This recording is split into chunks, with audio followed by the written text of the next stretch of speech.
Oui, je suis Madeleine, j'ai 68 ans, et aujourd'hui, je vais vous raconter peut-être la période la plus éprouvante de ma vie. Assise dans mon petit appartement donnant sur le vieux port de Marseille, en écrivant ces lignes, je n'en crois toujours pas mes yeux. Est-ce vraiment moi qui ai vécu tout cela? Mais chaque histoire a une fin, et la fin de mon histoire, attendez, je vais vous la raconter. Le 13 mars 2024, je n'oublierai jamais cette date. Ce matin-là, quand je me suis réveillée, le soleil frappait mon balcon. J'ai respiré l'odeur de la Méditerranée. Je suis allée à la cuisine, j'ai préparé mon café et j'ai vu cette enveloppe blanche sur la table. Elle venait de l'atelier de robes de mariée, une invitation pour l'essayage final. Mes mains tremblaient en ouvrant l'enveloppe. À 68 ans, je devenais mariée. C'était la première fois que je ressentais cela. J'avais perdu mon mari Henri en 2019. Pendant 5 ans, j'ai vécu seule. Mes enfants, Sophie et Antoine, sont à Paris et ils ont leur propre vie. Moi, j'étais ici, à Marseille, seule. Jusqu'à ce que je rencontre Bertrand. Bertrand Rousseau, 72 ans, homme d'affaires à la retraite. Je l'avais rencontré l'année dernière, en décembre, lors d'une soirée caritative. C'était un gala organisé à l'Opéra de Marseille. J'y étais allée sur l'insistance de Sophie. « Maman, ne reste pas enfermée à la maison », m'avait-elle dit au téléphone. « La vie n'attend pas. » Elle avait raison. Ce soir-là, en allant vers le buffet, j'ai percuté quelqu'un. Sa coupe de champagne s'est renversée sur ma robe. « Mon Dieu, je suis vraiment désolée », a dit l'homme. C'était un gentleman aux cheveux gris, en costume élégant avec des yeux bleus. « Ce n'est rien », ai-je dit, en riant, parce que vraiment ce n'était rien. Pour la première fois depuis des années, le contact d'un homme ne me dérangeait pas. « Si vous permettez, j'aimerais couvrir les frais de nettoyage », a dit Bertrand. « Ce n'est pas nécessaire, vraiment. Alors au moins laissez-moi vous offrir un dîner d'excuses, demain soir, au Miramar. » Le Miramar, l'un des restaurants les plus luxueux de Marseille. J'ai hésité, mais ensuite je me suis souvenu des mots de Sophie. « La vie n'attend pas. »« D'accord », ai-je dit, « demain soir. » Ce soir-là, en rentrant chez moi, mon cœur battait vite. J'avais 67 ans à l'époque. Je me sentais jeune, peut-être ai-je folle d'amour, mais j'étais heureuse. Le lendemain soir, nous nous sommes retrouvés au Miramar. Bertrand m'a accueilli à la porte. Il avait un bouquet de roses blanches dans les mains. « Les roses blanches sont pour les nouveaux départs », a-t-il dit. Ce soir-là, nous avons parlé pendant des heures. Il m'a raconté sa vie. Il avait perdu sa femme il y a 10 ans. Il avait 2 enfants, tous deux à l'étranger. Il avait créé une grande entreprise de construction à Lyon, puis s'était installé à Marseille après sa retraite. « Pourquoi Marseille ?» ai-je demandé. « J'aime la mer et je n'aime pas la solitude. Je voulais commencer une nouvelle vie ici. » Comme moi, nous étions tous les deux seuls. Nous cherchions tous les deux un nouveau départ. Après ce soir-là, nous avons commencé à nous voir tous les jours, prendre un café, se promener sur la plage, aller au cinéma. Bertrand était un gentleman, romantique, attentionné. Il envoyait des fleurs chaque semaine, il téléphonait chaque soir, il me montrait beaucoup d'attention.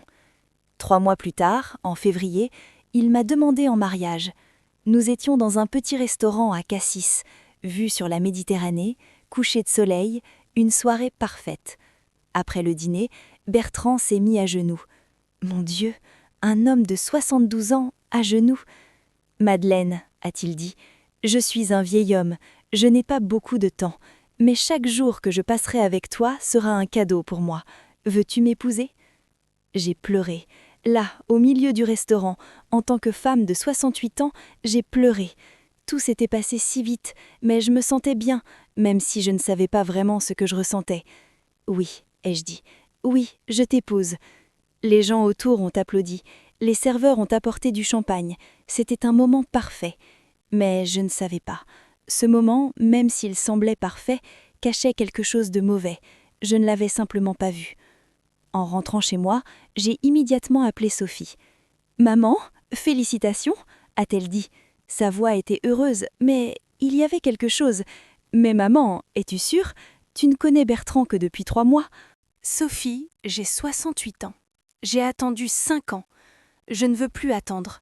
Je comprends, mais Apprends à le connaître un peu plus. Ne te précipite pas. Il n'y a pas d'âge pour l'amour, ai-je dit. C'était une phrase cliché, mais elle sonnait juste. Toi, est-ce que tu épouserais quelqu'un après l'avoir connu pendant 3 mois? Antoine était encore plus sceptique. Maman, as-tu fait des recherches sur cet homme? Connais-tu son passé? Antoine, c'est un homme gentil, il me traite bien. Oui, mais... Ça suffit, Antoine. J'ai pris ma décision. Le mariage est en mai. J'ai raccroché. Je ne les ai pas écoutés, mais mes enfants essayaient de me protéger. Je comprenais, mais j'étais fatiguée.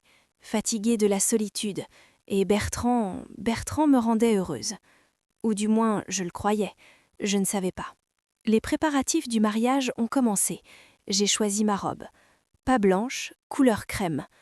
Porter du blanc à 68 ans, c'est ridicule, me suis-je dit. Mais Bertrand a insisté. Non, tu porteras du blanc, parce que tu es tout pour moi. Pure, innocente, belle. Ces mots, maintenant en y repensant, ils me retournent l'estomac. Mais à l'époque, ces mots me rendaient heureuse. J'ai pris ma robe chez le meilleur atelier de Marseille, Maison Blanche. C'était cher, mais Bertrand a dit « L'argent n'est pas important. Ce qui compte, c'est ton bonheur. » Au premier essayage, je me suis regardée dans le miroir. À 68 ans, debout dans une robe de mariée blanche, mes cheveux blancs, les rides sur mon visage, un maquillage sobre, et la robe était magnifique. J'étais heureuse. Vraiment heureuse. « Vous êtes superbe, madame », a dit la propriétaire de l'atelier, madame Colette. « Merci. C'est votre deuxième mariage ? » « Oui. Comme c'est romantique. L'amour n'a pas d'âge apparemment. » J'ai souri. Tout le monde disait la même chose. L'amour n'avait pas d'âge. Mais peut-être que l'expérience qui vient avec l'âge ne devrait pas être oubliée. Peut-être que j'avais été trop précipitée. Mais n'était-il pas normal de penser ainsi ? Ce soir-là, Bertrand et moi nous sommes promenés au Vieux-Port. Les bateaux se balançaient doucement, le soleil se couchait. Tout était parfait. « Madeleine, » a dit Bertrand, « je dois te demander quelque chose. » « Demande. L'héritage d'Henri est-il encore à ton nom ? » Je me suis arrêtée. C'était une question étrange. « Oui, pourquoi t'y demandes ? » Juste par curiosité. Parce que quand nous serons mariés, peut-être que nous pourrions ouvrir un compte bancaire commun. Comme ça, nous gérerons plus facilement nos affaires financières. Cela semblait logique, mais quelque chose me dérangeait. Je vais y réfléchir, ai-je dit. Bertrand a souri, mais dans ce sourire, il y avait quelque chose. Je ne savais pas quoi à l'époque. Cette question ne le concernait pas. Il avait tort de la poser. En rentrant chez moi, j'étais mal à l'aise. Pourquoi avait-il demandé de l'argent ? Pourquoi maintenant ? Mais je me suis convaincue. Bertrand est vieux. Il pense à la sécurité financière. C'est normal. Avant de dormir, j'ai regardé la photo d'Henri. Elle était sur ma commode dans notre chambre. « Henri, » ai-je dit doucement, « est-ce que je fais ce qu'il faut ?» Henri souriait sur la photo. Nous avions eu 40 ans de mariage. Il m'avait toujours été fidèle. Il m'avait toujours aimé. Bertrand aussi ? À votre avis, est-ce qu'il est aussi fidèle, un véritable amour ? Le lendemain, nous avons envoyé les invitations de mariage. Un petit mariage de 50 personnes. Amis, famille, proches. Le lieu, château de la Busine, un beau château à l'extérieur de Marseille. « Ce sera parfait », a dit Bertrand, « tu seras une mariée parfaite. » Une semaine plus tard, une visiteuse inattendue est arrivée. On a sonné à ma porte. En ouvrant, j'ai vu une femme que je ne connaissais pas. Dans la quarantaine, cheveux noirs, expression sérieuse. « Êtes-vous Madeleine Beaumont ?»« Oui, qui êtes-vous » ? « Je m'appelle Céline Dubois. Je dois vous parler à propos de Bertrand Rousseau. » Mon cœur s'est mis à battre. Je la regardais avec étonnement. « À quel sujet ? Puis-je entrer ?» J'ai hésité, puis j'ai ouvert la porte. « Entrez. » Nous nous sommes assises dans le salon. Céline a sorti un dossier de son sac. « Madame Beaumont, j'ai de mauvaises nouvelles. Bertrand Rousseau n'est pas l'homme que vous croyez. »« Qu'est-ce que vous voulez dire ? » Bertrand est un escroc professionnel. Il rencontre des femmes âgées, les épouse et vole leur argent. Le monde a tourné. Que dites-vous ? C'est absurde. J'aimerais que ce soit le cas. Mais regardez. Elle a ouvert le dossier. À l'intérieur, il y avait des photos, des documents, des dossiers judiciaires. La première photo, Bertrand avec une autre femme. La femme avait la soixantaine, des cheveux blancs. Ils souriaient tous les deux. « Qui est-ce » ai-je demandé. « Denise Lambert. Elle vivait à Lyon. Elle a épousé Bertrand en 2021. 6 mois plus tard, Denise est morte. Crise cardiaque, ont-ils dit. Mais sa famille n'a rien reçu. Tout son argent était allé à Bertrand. » En voyant ça, je ne pouvais pas parler de stupéfaction. La deuxième photo, Bertrand avec encore une autre femme. Cette femme était plus jeune, dans la cinquantaine. C'est Marguerite Fontaine. Elle vivait à Nice. Elle a épousé Bertrand en 2019. 1 an plus tard, ils ont divorcé. Marguerite avait fait faillite. Elle avait perdu toutes ses économies. J'ai commencé à avoir peur. La transpiration augmentait. La troisième photo. Bertrand, cette fois avec une autre femme dans la soixantaine. Simone Roussel, Bordeaux. Ils se sont mariés en 2022. Simone est toujours en vie, mais pauvre. Sa maison a été vendue, elle n'a pas d'argent.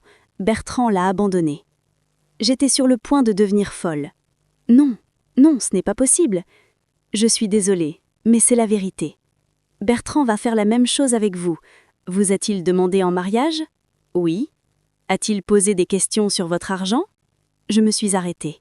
La conversation sur le compte bancaire commun. Oui, il a demandé. Voilà, c'est sa tactique. D'abord, il gagne la confiance. Ensuite, il se marie. Ensuite, il fait transférer l'argent. Ensuite, il disparaît. Mais il m'aime. Céline m'a regardée avec pitié. Madame, j'aimerais que ce soit le cas, mais Bertrand n'aime personne. Il aime seulement l'argent. Et pour l'argent, il se moque de la vie des gens. Mes larmes sont venues. Je ne pouvais pas y croire. Je ne voulais pas y croire. Pourquoi me dites-vous cela ? Ai-je demandé. Qui êtes-vous ? Je suis la nièce de Denise Lambert. Après la mort de ma tante, j'ai fait des recherches. J'ai tout découvert. J'essaie d'arrêter Bertrand, mais il n'y a pas de preuves. Le tribunal ne peut rien faire. Il est très intelligent. Il fait tout légalement. Mariage, testament, transfert bancaire, tout est légal. Alors, comment allons-nous l'arrêter ? Je ne sais pas. Mais vous, ne l'épousez pas, s'il vous plaît. Après le départ de Céline, je me suis assise par terre. J'ai pleuré. Longtemps pleuré. Bertrand ? Mon Bertrand ? Ce gentleman ? Cet homme romantique ? Non, ce n'était pas possible. Mais les photos étaient réelles, les documents étaient réels. Cette nuit-là, je n'ai pas pu dormir. J'ai seulement pensé à tout.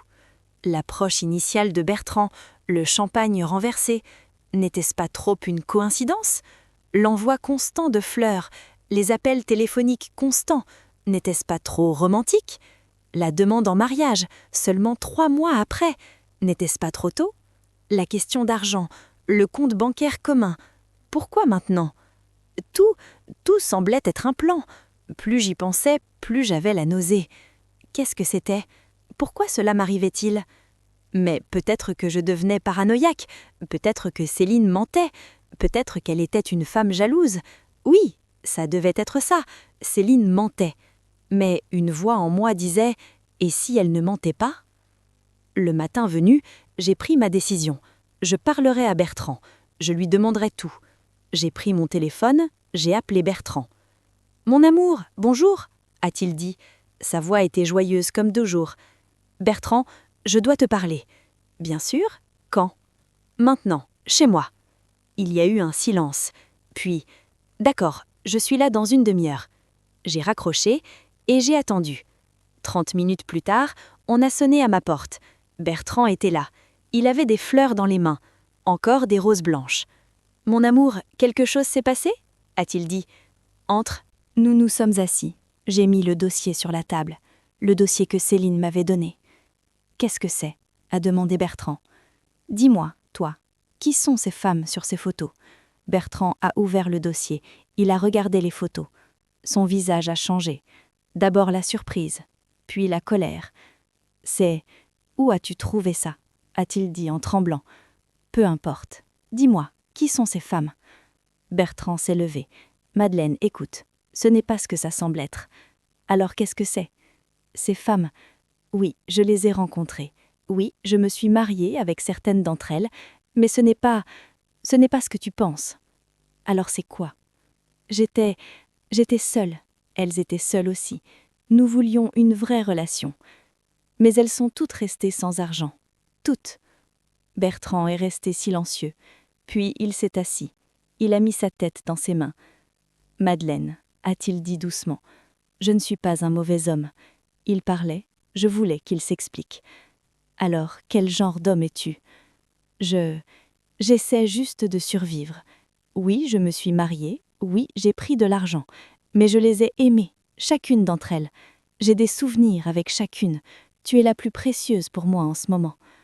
Mais tu les as abandonnées, alors tu m'aurais abandonnée aussi. Non, non, je t'ai plus aimée et cette relation était finie. Non, Bertrand, parce que leur argent était fini. Si le mien finissait, notre relation finirait aussi. Bertrand a levé la tête. Dans ses yeux, il n'y avait plus d'amour. Maintenant, il n'y avait que de la froideur. Bon, a-t-il dit, tu as appris ce que tu voulais. Que vas-tu faire maintenant ? Le mariage est annulé. Je comprends. Et ne t'approche plus jamais de moi. Bertrand s'est levé.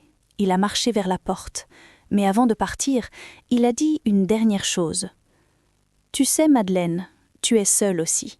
Et tu resteras seule. Parce que qui te voudrait ? Une vieille femme de 68 ans ? Ces mots étaient comme un couteau. L'homme qui m'aimait a décidé de mon âge, et si les gens me voudraient ou non. La porte s'est fermée. Je suis restée seule. Et à ce moment-là, j'avais 2 sentiments. Le premier, j'étais soulagée, parce que j'avais appris la vérité. Le deuxième, j'étais brisée, parce que Bertrand avait raison, j'étais seule. Mais je ne savais pas, ce n'était que le début, parce que Bertrand n'était pas parti. Il préparait un plan plus grand, et moi, j'allais devoir me battre. La sortie de Bertrand par la porte, je l'ai regardée comme si mon âme avait quitté mon corps. Je le voyais comme quelqu'un qui m'appartenait. Je me suis assise, je me suis levée, je me suis rassise. Je ne savais pas quoi faire. Mes mains tremblaient encore. Ce dossier maudit sur la table était toujours là. Les photos me regardaient. Denise, Marguerite, Simone. 3 femmes, 3 victimes. Et moi, j'allais être la 4e. Mais je ne l'étais pas. Je n'allais pas l'être. J'ai pris le téléphone. Je devais appeler Sophie. Mais que dire ? « Bonjour ma fille, tu avais raison, mon fiancé est un escroc ?» Non, je devais d'abord me ressaisir. Je suis allée à la salle de bain. Je me suis lavé le visage. L'eau froide sur mon visage m'a un peu ramenée à moi. Je me suis regardée dans le miroir. Des rides, des cheveux blancs, une vieille femme. Les mots de Bertrand résonnaient dans ma tête. Qui te voudrait ? Une vieille femme de 68 ans. Mes yeux se sont remplis, mais j'ai essayé de me retenir. Non, je n'allais pas pleurer. Ça suffit, maintenant. Je suis retournée au salon.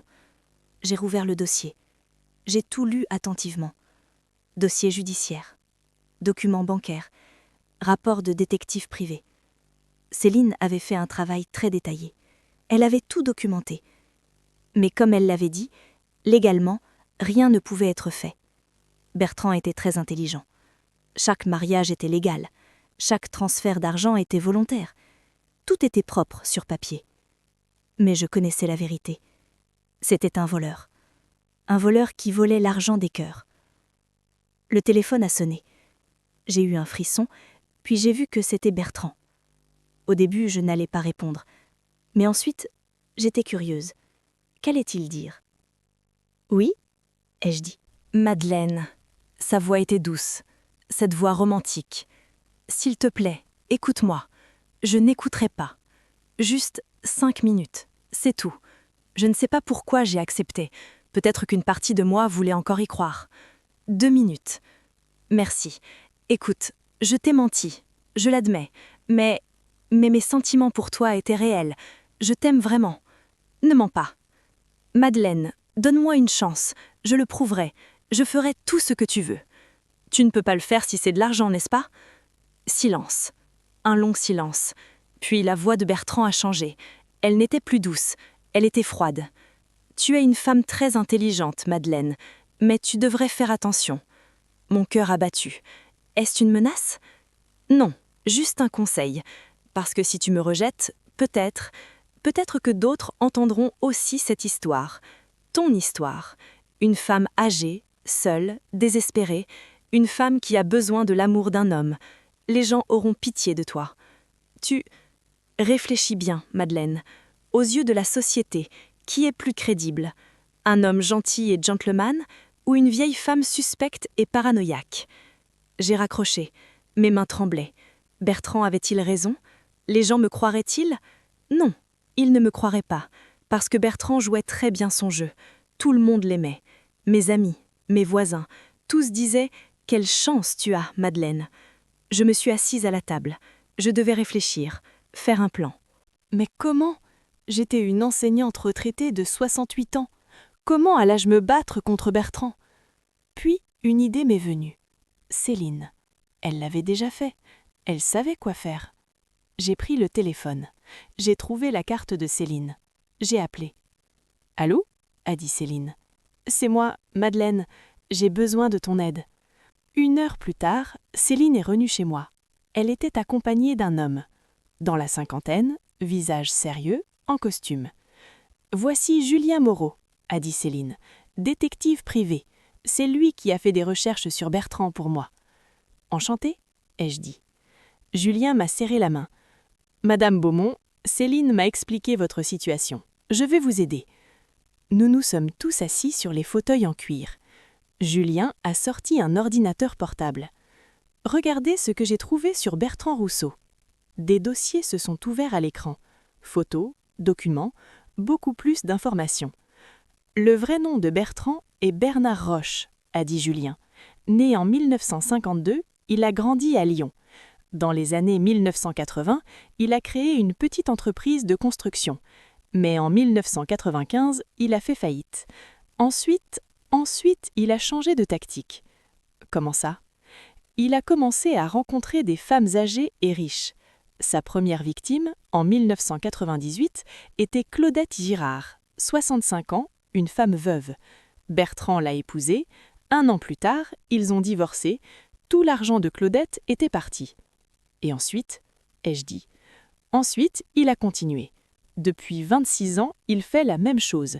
À chaque fois, il change de nom. Maintenant, c'est Bertrand Rousseau.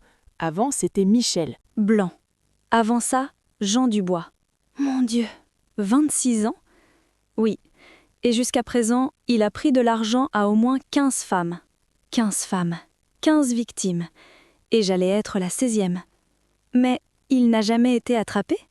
Julien a secoué la tête. Non, parce qu'il fait tout légalement. Pas de contrat de mariage, les transferts d'argent sont présentés comme des cadeaux. Les femmes donnent l'argent volontairement. Ensuite, Bertrand disparaît. Alors, que pouvons-nous faire? Céline s'est penchée en avant. C'est là que nous avons besoin de ton aide, Madeleine. Comment? Tu es fiancée à lui. Le mariage approche. Bertrand te fait confiance. Peut-être que nous pouvons lui tendre un piège. Mon cœur s'est mis à battre. Un piège? Comment? Tu vas retourner vers lui. Tu diras « Je suis désolée, je dois te faire confiance. Tu n'annuleras pas le mariage. » Mais je ne lui fais pas confiance. Nous le savons, mais il ne le saura pas. Tu joueras un rôle. Et nous, en arrière-plan, nous rassemblerons des preuves. Nous enregistrerons les tentatives de Bertrand pour te faire transférer de l'argent. Alors nous pourrons présenter ça au tribunal. Ce n'est pas dangereux? Julien est intervenu. Oui, c'est dangereux, mais il n'y a pas d'autre choix.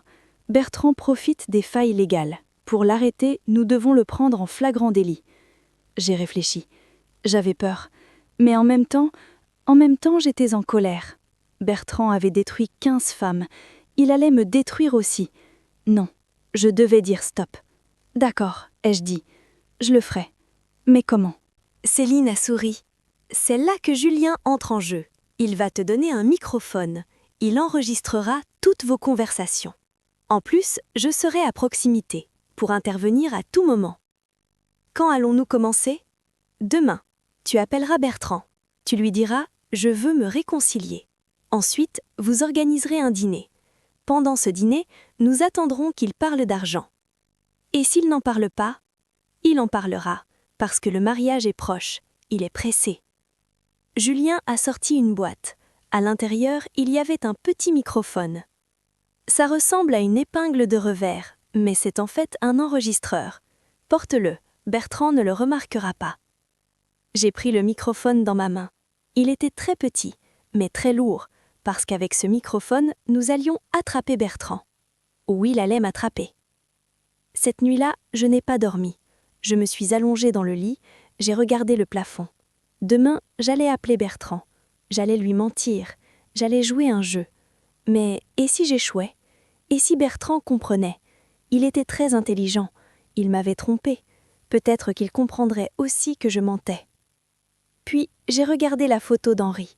« Henri, donne-moi de la force, » ai-je dit doucement. « Donne-moi la force pour faire ça. » Henri souriait, comme s'il disait « Tu es forte, Madeleine, tu as toujours été forte. » Oui, j'étais forte, et j'allais le montrer à Bertrand. Le matin, à 9h, j'ai appelé Bertrand. Le téléphone a sonné 2 fois, puis il a répondu. « Madeleine ?» a-t-il dit. Sa voix était surprise. « Bonjour Bertrand. » Ma voix tremblait. J'ai essayé d'être calme. « Je veux te parler. »« Bien sûr, j'écoute. »« Pas au téléphone. En face à face. Pouvons-nous nous retrouver pour déjeuner ?»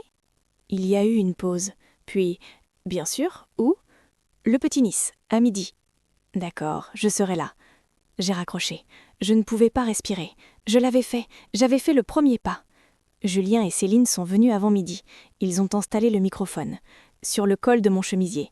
Il ressemblait à une épingle. « Testons, » a dit Julien. « Dis quelque chose. »« Que dois-je dire ?»« N'importe quoi, parle juste. Il fait beau aujourd'hui. Ensoleillé. » Julien a mis des écouteurs.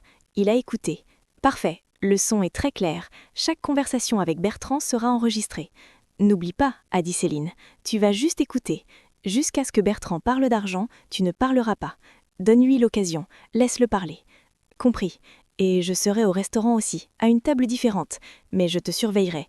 S'il y a un problème, j'interviendrai immédiatement. » À 11h45, je suis allée au Petit Nice, l'un des plus beaux restaurants de Marseille.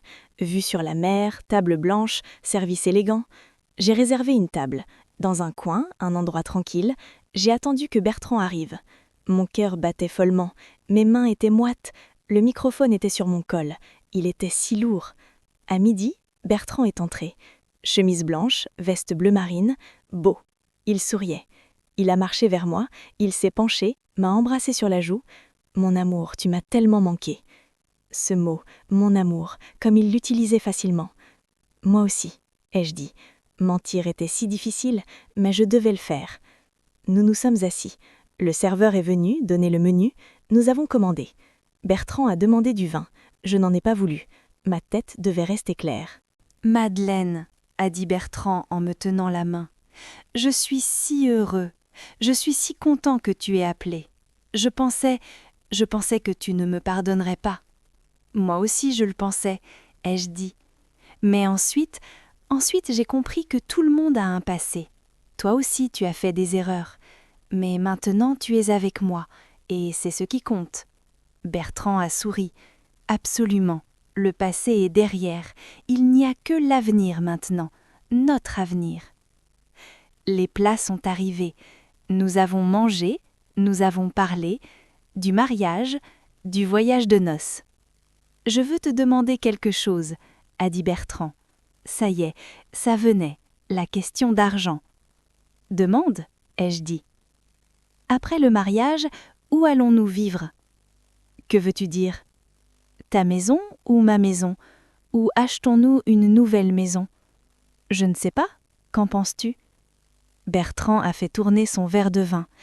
Je pense que nous devrions acheter une nouvelle maison, notre maison, un nouveau départ. Mais ma maison est très belle, la vue sur le vieux port. Je sais, mon amour, mais cette maison, c'est ta maison avec Henri. Moi, je m'y sens comme un invité. Une nouvelle maison, juste pour nous, qu'en dis-tu ? J'ai compris. Il voulait que je vende ma maison. Ensuite, il prendrait cet argent. Ai-je dit. C'est logique, mais une nouvelle maison coûte cher.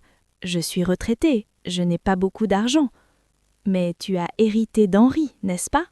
Ça y est, c'est venu, la question d'argent.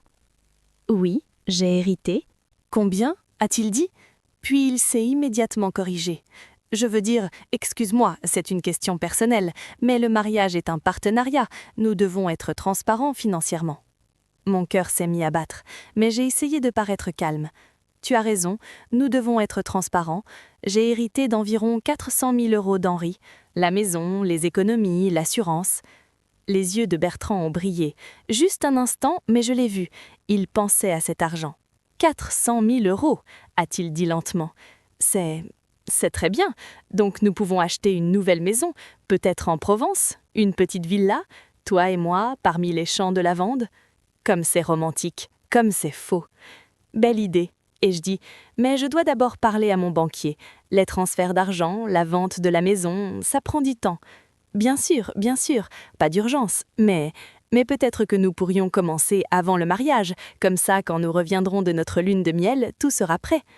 Avant le mariage? N'est-ce pas trop rapide? Non, mon amour, regarde, nous sommes vieux, nous n'avons pas beaucoup de temps, pourquoi attendre? Voilà son vrai visage. Nous n'avons pas beaucoup de temps, c'est-à-dire, dépêche-toi, donne l'argent. Je comprends, et je dis, je vais y réfléchir. Bertrand a serré ma main. Merci, mon amour, tu es si compréhensive. Nous allons former un couple parfait. Le déjeuner était terminé. Bertrand a payé l'addition. Nous sommes sortis. Le soleil brillait. Je te ramène chez toi? A dit Bertrand. Non, je veux marcher, prendre l'air frais. D'accord, alors je t'appellerai ce soir. Je t'aime.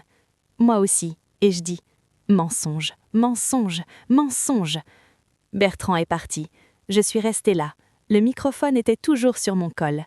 Quelques minutes plus tard, Céline m'a rejointe. C'était parfait, a-t-elle dit. Nous avons tout enregistré. Bertrand a clairement demandé de l'argent. Mais est-ce suffisant? Ça ira au tribunal? Julien nous a rejoints aussi.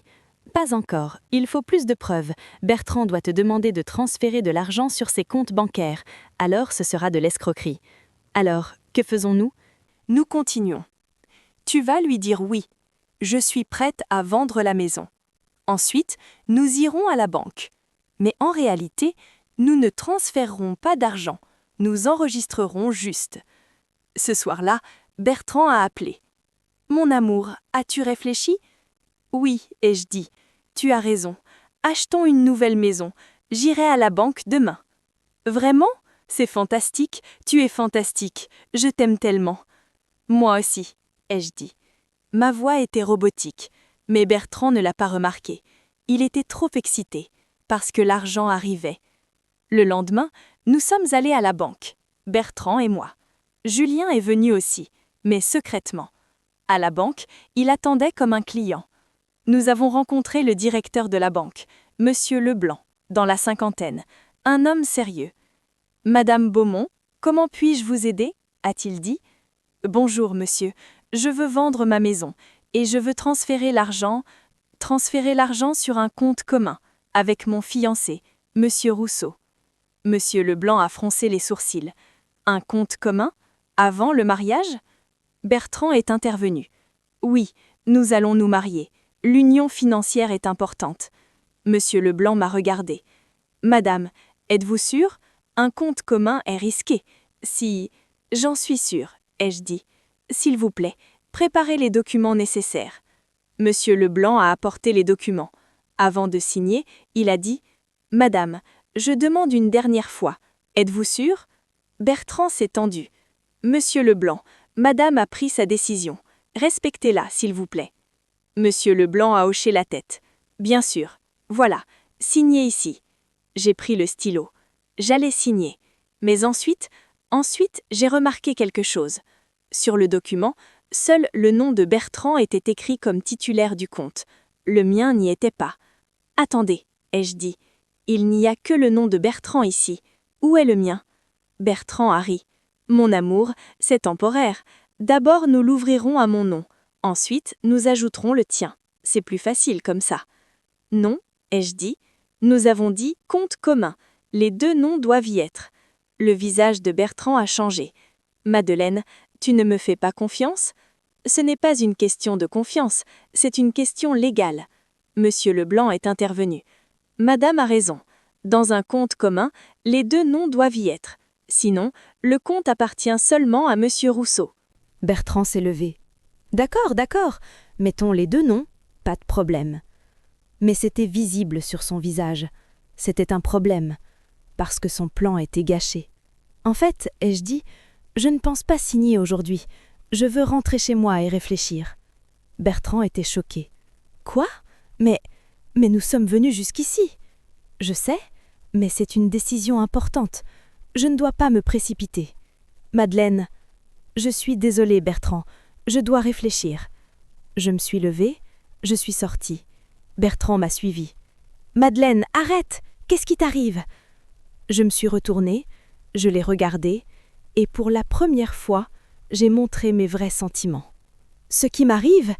Qu'est-ce qui t'arrive, Bertrand? Tu ne veux que mon argent? Non, je t'aime. Ne mens pas. Sur le document de la banque, il n'y avait que ton nom. Tu as essayé de me tromper. Bertrand est resté silencieux. Puis il a commencé à rire, un rire froid. Tu es très intelligente, Madeleine, très intelligente. Mais tu vas quand même perdre. Qu'est-ce que tu veux dire? Le mariage est dans 2 jours. Les invitations ont été envoyées. Le repas est commandé. Les fleurs, la musique, tout est prêt. Si tu annules maintenant, tout le monde saura. Madeleine est devenue folle, diront-ils. La vieille femme est paranoïaque, diront-ils. Et moi, je serai la victime. Pauvre Bertrand, il était si amoureux, mais Madeleine l'a rejeté, diront-ils. Ils me croiront, ai-je dit, mais ma voix tremblait. Ils ne te croiront pas, parce que tu n'as pas de preuves. Qu'est-ce qui s'est passé à la banque? Juste une erreur de document. J'ai dit que j'allais la corriger. Mais toi, tu es devenu paranoïaque. Tu m'as accusé. Avait-il raison? Y avait-il des preuves? Le microphone? Oui, il y avait le microphone. Mais j'ai enregistré tes paroles. Bertrand a souri. Enregistrement? Quel enregistrement? Tu m'as dit que tu me faisais confiance. Tu as dîné avec moi. Tu es venu à la banque. Mais au dernier moment, tu as changé d'avis. Cet enregistrement montre juste mon amour. Il montre tes soupçons. Mon Dieu, il avait raison. Les enregistrements n'accusaient pas Bertrand. Ils montraient juste que j'étais suspecte. Tu es un démon, ai-je dit. Non, Madeleine, je suis juste quelqu'un qui survit. Et toi, tu es une femme trop émotionnelle. Ça te rend faible. Il s'est retourné et parti. Je suis restée là, sans espoir, vaincue. Julien m'a rejointe. Madeleine, je suis désolée. Il est très intelligent. Il a trouvé une échappatoire. Alors, que faisons-nous maintenant? Je ne sais pas. Mais tu dois annuler le mariage. Sinon, il va vraiment t'épouser. Ensuite, il pourra légalement prendre ton argent. Mais les gens, que vont dire les gens? Julien a touché mes épaules. Peu importe ce que les gens disent, ta vie est importante. Protéger ton argent est important. L'honneur ou la survie? À toi de choisir. En rentrant chez moi, je me suis effondrée. Je me suis assise sur le canapé. J'ai pleuré. Longtemps pleuré. Bertrand avait gagné. Il était très intelligent, j'étais très stupide. Mais ensuite le téléphone a sonné. C'était Antoine, mon fils. « Maman, comment vas-tu? Comment se passent les préparatifs du mariage ?» Et à ce moment-là, j'ai réalisé quelque chose. Ma famille. J'avais ma famille. Sophie, Antoine, ils m'aimaient, vraiment. Bertrand ne voulait que de l'argent. « Antoine, ai-je dit, je dois te parler. Peux-tu venir à Paris ?»« Bien sûr, maman. Qu'est-ce qui s'est passé? Je t'expliquerai quand tu viendras. Mais j'ai besoin de ton aide. Je dois me battre contre Bertrand. » Bertrand? Maman, qu'est-ce qu'il a fait? Tout. Il a tout fait. Mais je ne vais pas abandonner. Je vais me battre. Et à ce moment-là, quelque chose a changé en moi. Je n'avais plus peur. Je n'étais plus vaincue. La guerre commençait. Et j'allais gagner. Parce que je suis Madeleine Beaumont. J'ai 68 ans. Et personne ne peut me battre. Antoine est arrivé de Paris le lendemain matin. Quand j'ai ouvert la porte et que je l'ai vu, j'ai versé des larmes que je ne pouvais pas retenir. J'en avais besoin. Mon fils. J'ai sauté dans ses bras. « Maman, calme-toi », a-t-il dit en me tenant. « Je suis là, tout va s'arranger. » Nous sommes entrés. Nous nous sommes assis à la table de la cuisine. J'ai fait du café. Mes mains tremblaient encore. « Raconte », a dit Antoine. « Depuis le début, tout. » Et j'ai raconté. comment j'avais rencontré Bertrand, la demande en mariage, la visite de Céline, les autres femmes, la scène à la banque, tout. Antoine a écouté. Son visage est devenu rouge, ses mains se sont serrées en poing. C'est un homme répugnant, a-t-il dit finalement. Je vais lui parler le jour du mariage. Non, Antoine, il n'y aura pas de mariage. Je vais l'annuler. Mais que vont dire les gens? Je ne sais pas, mais Julien avait raison. L'honneur ou la survie? Je choisis ma vie. Antoine m'a pris la main. Tu fais ce qu'il faut, maman, et nous allons te soutenir. Moi, Sophie, tout le monde. À ce moment-là, le téléphone a sonné. C'était Sophie. Antoine a répondu, a mis le haut-parleur. Antoine, maman est là? Qu'est-ce qui se passe? Antoine m'a regardé. Il est arrivé quelque chose à maman. Viens à Paris, immédiatement. Mon Dieu, d'accord, je viens. Je serai là dans quelques heures. Sophie est arrivée l'après-midi, en TGV de Paris à Marseille. Nous l'avons accueillie à la gare.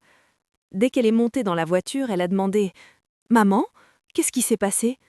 Quelque chose avec Bertrand ?» Oui, ai-je dit. Tout s'est passé. Nous sommes rentrés à la maison. Dans le salon, nous nous sommes assis tous les trois. J'ai raconté à nouveau. Sophie a écouté. Ses yeux se sont agrandis. Puis elle a pleuré. « Maman, je te l'avais dit. Je t'avais dit de faire attention. Mais tu ne m'as pas écoutée. » Je sais, ma fille, tu avais raison. Mais j'étais si seule. Et Bertrand, il a très bien joué son jeu. Sophie m'a serrée dans ses bras. « Je suis désolée, maman. Je suis si en colère contre toi, mais je t'aime tellement. » Nous avons pleuré tous les trois, là, enlacés. La famille. C'est ça, la famille. Être ensemble dans les moments difficiles. Les jours suivants, nous avons tout préparé. Antoine a contacté un avocat, Sophie a appelé les invités, j'ai contacté le château, le traiteur, le fleuriste. Le mariage est annulé, ai-je dit à chacun. Je suis désolée pour le dérangement. Certains ont demandé pourquoi. Des différences irréconciliables, ai-je répondu. C'était vague, mais suffisant. Bertrand a appelé, encore et encore. Je n'ai pas répondu. Il a laissé des messages. « Madeleine, s'il te plaît, parlons. Tu fais une erreur. Tu vas le regretter. » Mais je n'ai pas répondu. C'était fini. Puis, une semaine après l'annulation, Céline a appelé. « Madeleine, j'ai des nouvelles. Bertrand a été arrêté. » Quoi? Comment? 2 autres femmes ont porté plainte, après avoir lu ton histoire dans les journaux. Elles ont eu le courage de parler. Et maintenant, avec toutes les preuves combinées, le procureur a suffisamment pour l'inculper. J'ai pleuré, de soulagement, de joie. C'est vrai? Oui, le procès est dans 1 mois. Veux-tu témoigner? Oui, absolument. Je veux que tout le monde sache. Le jour du procès est arrivé. J'étais nerveuse. Mais Sophie et Antoine étaient avec moi. Céline aussi. Julien aussi. Dans la salle d'audience, j'ai vu Bertrand. Il était menotté. Il avait l'air pâle, amaigri, plus du tout le gentleman charmant. Le juge a lu les charges. Bertrand Rousseau, de son vrai nom Bernard Roche, vous êtes accusé d'escroquerie de 10 femmes, d'abus de confiance et d'utilisation de fausses identités. Bertrand n'a rien dit. Il a juste regardé en bas. Un homme vaincu. Le juge s'est tourné vers moi. « Madame Beaumont, j'aimerais entendre votre témoignage. » Je me suis levée. Je suis allée au micro. J'ai regardé tout le monde. Puis, j'ai commencé à parler. « Je m'appelle Madeleine Beaumont. J'ai 68 ans. Je suis enseignante retraitée. Et j'allais être une victime, mais je ne le suis pas devenue, parce que je me suis battue. J'ai parlé, longtemps. J'ai tout raconté. Comment j'avais rencontré Bertrand, comment j'avais été trompée, comment j'avais découvert, comment je m'étais battue. Et maintenant, ai-je dit finalement, je suis ici. Je n'ai pas été vaincue. Il y a 10 autres femmes. Elles n'ont pas été vaincues non plus. Nous sommes toutes ici, et nous voulons justice. Applaudissements. Il y a eu des applaudissements dans la salle d'audience. Le juge a frappé son marteau. Silence. Mais tout le monde applaudissait. Même le juge souriait. Le procès s'est terminé. Le juge a prononcé sa décision. Bertrand Rousseau, vous êtes reconnu coupable. 12 ans de prison. 12 ans. Bertrand aurait 84 ans à sa sortie. C'était une condamnation à perpétuité. Bertrand a crié « Non, ce n'est pas juste !» Mais le juge n'a pas écouté. « Emmenez-le !» Bertrand a été emmené. Et moi, j'étais soulagée. C'était fini. Tout était fini. J'avais gagné. En sortant du tribunal, le soleil se couchait. Un ciel orange au-dessus de Marseille. C'était beau. Tout était si beau. Sophie a pris mon bras. « Maman, allons dîner. Faisons une célébration. »« Bonne idée, » a dit Antoine. « Nous avons tous faim. Où allons-nous ?»« Au Miramar, » ai-je dit. L'endroit où Bertrand m'avait emmené au premier rendez-vous. Allons-y, et cette fois, ce sera une vraie célébration. Nous sommes allés au Miramar. 5 personnes. Sophie, Antoine, Céline, Julien et moi. Nous avons réservé une table avec vue sur la mer. Nous avons commandé du champagne. « Je lève mon verre, » a dit Julien, « à Madeleine, la femme la plus courageuse. Tu as sauvé 15 femmes. Tu es une héroïne. »« Non, » ai-je dit. « Je me suis juste sauvée moi-même. Mais si cela a inspiré d'autres, alors oui, je suis heureuse. » Les verres de champagne se sont entrechoqués. Nous avons bu, nous avons mangé, nous avons parlé, nous avons ri. Pour la première fois depuis des mois, j'étais vraiment heureuse. Ce poids à l'intérieur de moi n'était plus là. Cette peur n'était plus là. Juste de la paix. Quelques semaines plus tard, Céline m'a appelée. « Madeleine, je crée une association pour protéger les femmes âgées contre les escrocs. Et j'ai besoin de ton aide. » « Mon aide ? Mais que puis-je faire ? » « Tu peux raconter ton histoire à d'autres femmes, les avertir. Faites attention, reconnaissez les signes. Elles ont besoin d'entendre ta voix. » J'ai réfléchi. Moi ? Faire des discours ? Devant des gens ? Je ne sais pas, Céline. Je suis juste une femme ordinaire. J'étais enseignante, oui, mais ça... C'est exactement pour ça que tu es parfaite, a dit Julien. Tu es une femme ordinaire. Les gens peuvent se reconnaître en toi. Ils peuvent comprendre ton histoire. Tu n'es pas une avocate célèbre. Tu es juste Madeleine. Et ça te rend forte. Sophie a souri. Maman, je pense que c'est une excellente idée. Tu parles bien. Tu as été enseignante pendant des années. Et maintenant tu peux donner une leçon encore plus importante. Qu'en dis-tu ? A dit Céline. Réfléchis. Ne te presse pas. Mais je veux que tu saches que tu n'es pas seule. Nous sommes une équipe. Et ensemble, nous pouvons faire la différence. Je vais réfléchir, ai-je dit. Je te le promets, je vais réfléchir. Un mois plus tard, l'association de Céline a été officiellement ouverte. Nous l'avons appelée le Pont Protecteur, pour protéger les femmes âgées des escrocs.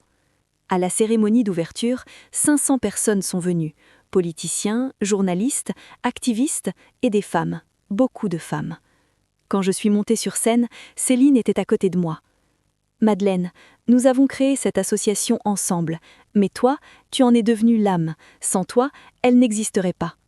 Non, Céline, tu es la fondation, je suis juste la voix.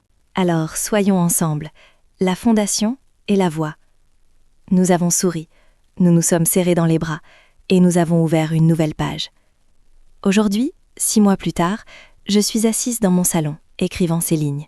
J'ai 68 ans, je vis toujours à Marseille. Je suis toujours seule, mais je ne me sens plus seule.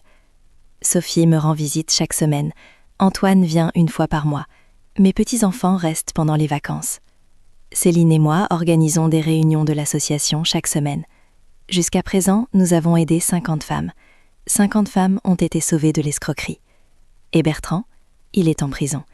Il lui reste encore 11,5 ans de peine. Parfois, il m'écrit des lettres. « Je suis désolée », écrit-il. Mais je ne les lis pas, je les jette à la poubelle. Et moi, je travaille dans mon jardin tous les jours. Les roses poussent. Chaque année, elles fleurissent davantage. Chaque matin, je regarde la photo d'Henri. « Bonjour mon amour », je dis. « Aujourd'hui sera une belle journée. » Et elle l'est. Chaque jour. La semaine dernière, quelque chose d'étrange s'est produit. J'ai rencontré un homme, au Vieux-Port. J'étais en promenade matinale. Lui aussi se promenait. Nous nous sommes percutés. Du café s'est renversé. Encore. « Je suis vraiment désolée », a dit l'homme. Dans la soixantaine, cheveux blancs, visage souriant. « Ce n'est rien », ai-je dit. « Si vous permettez, j'aimerais couvrir les frais de nettoyage. » Et à ce moment-là, quelque chose en moi s'est arrêté. Le schéma se répétait. Bertrand avait dit la même chose. L'homme a vu mon visage. Quelque chose ne va pas, madame?